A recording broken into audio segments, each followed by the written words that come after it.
Hello everyone, this is Urvashi. Now we will do pedagogy of economics.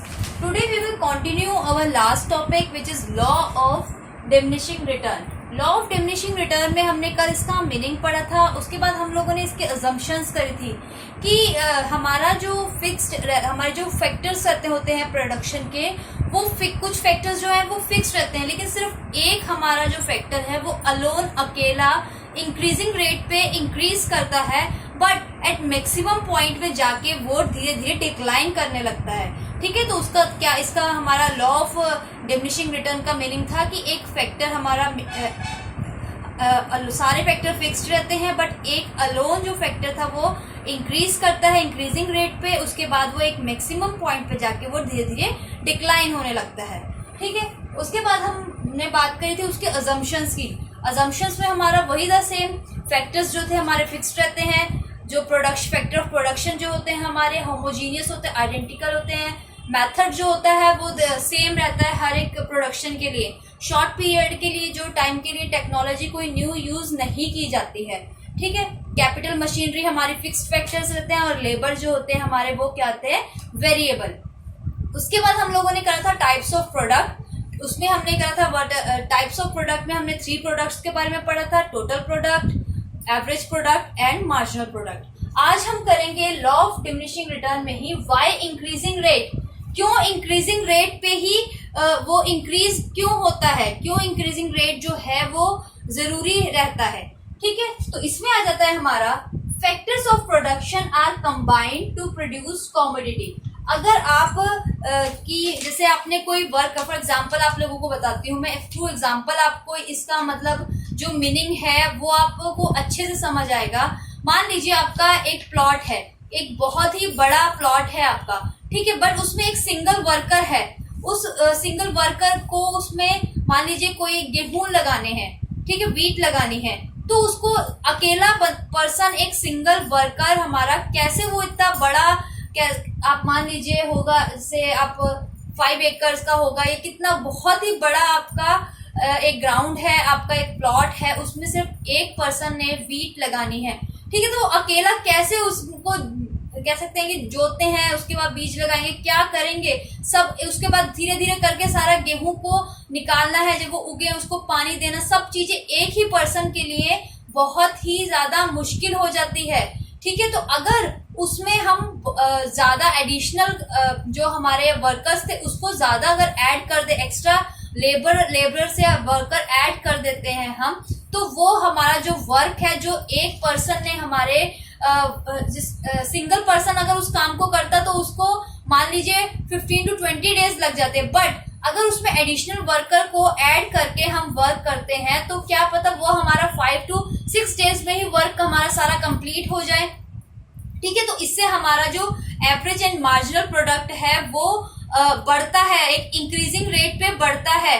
But अगर सिर्फ एक ही person उसे work करेंगे तो वो धीरे धीरे आके डिक्लाइन होने लगता है, उसमें बहुत ज्यादा टाइम लग जाता है. ठीक है, when more labour is applied to land and अगर हम कह सकते हैं मान लीजिए आपका लैंड और कैपिटल आपको दे दी फिक्स. ठीक है, आपको लैंड दे दी है, उसपे अगर एक पर्सन की जगह ज्यादा पर्सन काम करेंगे तो उसका जो कह सकते हैं लैंड का और मशीनरी का जो यूज है वो बेटर उसमें वे में होगा. ठीक है, आपके पास लैंड है बट आपके पास सिंगल वर्कर, एक बड़ी सी लैंड को, एक जगह को ज्यादा बहुत बड़ी जगह में एक पर्सन ने काम करना है, वो अकेले उससे नहीं हो पाता. अगर वो करेगा धीरे धीरे करेगा, जितनी उसकी एनर्जी लेवल होगा उसके अकॉर्डिंग करेगा. बट अगर हम उसमें वर्कर्स को ऐड कर देते हैं, ज्यादा एडिशनल वर्कर ऐड करते हैं, लोगों को उससे एम्प्लॉयमेंट मिलेगी. ठीक है, उनका भी काम होगा आपको, और आपका क्या बेनिफिट होगा, आपका जो वर्क जिसमें आपको 20 डेज लगने थे वो आपका विद इन 5 to 6 डेज आपका वर्क कंप्लीट हो जाएगा, जिससे हमारी कह सकते हैं इंक्रीजिंग रेट पे हमारा एवरेज एंड मार्जिनल जो प्रोडक्शन होगा वो इंक्रीज करेगा. ठीक है, तो ये हो गया हमारा व्हाई इंक्रीजिंग रिटर्न. इसमें हम कह सकते हैं the increasing return is will appear because of good use of fix factor. जो हमारा फिक्स फैक्टर था, लैंड और मशीनरी जैसे थी, जो हमारी फिक्स फैक्टर थी, उसका एक अच्छा यूटिलाइज हुआ. ठीक है, and specialisation among unit of variable factor. Specialisation among units of variable factors में हमारा आ गया कि जो हमने हमने एक्स्ट्रा लेबर जो उसमें ऐड करे थे, ठीक है, उससे हमारा जो बिजनेस था, हमारा जो काम ज्यादा टाइम में होना था वो जल्दी हो गया एट इंक्रीजिंग रेट, जो जिससे हमें बेनिफिट हुआ कि जो हमारा काम 20-30 डेज में होना था वो हमारा 5 to 10 डेज में वर्क कंप्लीट हो गया फॉर द मोर लेबर। ठीक है, तो ये हो गया हमारा वाई इंक्रीजिंग रेट, कि इंक्रीजिंग रेट पे अगर आपने बिजनेस करना है तो आपको कि कह सकते हैं it can be said that increasing return partly because of better and Fuller use of fix factor. जो फिक्स फैक्टर है उसका बेटर और फुल यूज करने के लिए आपको मोर लेबर जो है वो ऐड करने चाहिए। मोर कह सकते हैं लेबर या वर्कर जो है आपको ऐड करने पड़ते हैं, जिससे आपका जो कंपनी है, आपका ऑर्गेनाइजेशन है वो इंक्रीजिंग रिटर्न पे वर्क करे। ठीक है, आगे हम करते हैं हमारा decreasing rate. Why decreasing rate, कम ही उस पे क्यों? This is the limit to increasing marginal rate, marginal return. ये एक लिमिट होती है इंक्रीजिंग मार्जिनल रिटर्न पे। It should not be considered that an industry can have only increasing return. ये इसमें हम कहते हैं कि इंक्रीजिंग रेट पे ही कोई इंडस्ट्री जो है वो वर्क नहीं करती है। Diminishing return will also take place. Sometimes situations ऐसी हो जाती हैं कि डिमिनिशिंग रिटर्न पे भी वर्क करना पड़ जाता है। ठीक है, there is limit of increasing marginal return. इसमें आ जाता है हमारा after a certain stage diminishing return will come into existence. कुछ ऐसी जैसे मान लीजिए आपका ऑर्गेनाइजेशन है वो वर्क कर रहा है, ठीक है, इंक्रीजिंग रेट पे वर्क कर रहा है धीरे धीरे, बट एक पॉइंट पे जाके ऐसी सिचुएशन आ जाती है हमारी कि वो धीरे धीरे डिक्लाइन डिमिनिशिंग रिटर्न पे भी वर्क करने लगती है हमारी जो ऑर्गेनाइजेशन होती है। Diminishing return will also take place. A well known economist, एक इकोनॉमिस्ट थे mister John Robinson, mister John Robinson. इन्होंने ये बताया था about the decreasing return. Decreasing return हम कह सकते हैं डिक्रीजिंग रेट। इन्होंने क्या कहा था हमारे इसमें कि the law of increasing return may or may not be apply in industry. कह सकते हैं कि जो हमारा इंक्रीजिंग रिटर्न होता है वो हो भी सकता है और नहीं भी हो सकता है, इसके चांसेस रहते हैं अपीयर होने के किसी भी इंडस्ट्री में और नहीं भी रहते हैं। But the law of diminishing return will essentially apply in every case.